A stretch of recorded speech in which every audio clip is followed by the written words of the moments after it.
Na početku samo da vam kažem, imate tu gameplay od Call of Duty 4 te možete gledati dok ja govorim i video kreće sada.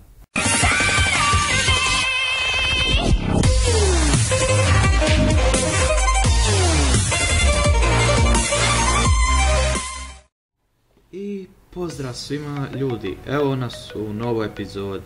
Danas ću da vam kažem zašto sam stavio sve videe na privatno i zašto sam prestao snimati. Da počnemo. Kao prvo, videi su na privatno jer su loše kvalitete i ne želim tako nešto više na ovom kanalu.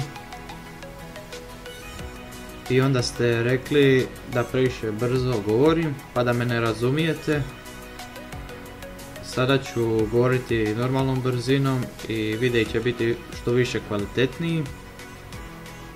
Drugo, nisam prestao snimat, niti sam rekao da ću prestat. Nastavljam sa YouTubeom i da, uskoro ću dobiti novi logo i banner i intro.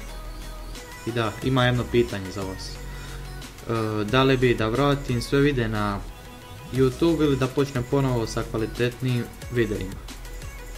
Odgovore možete pisati dole u komentare i to je bilo to. Hvala na gledanju i pozdrav do sljedećega videa.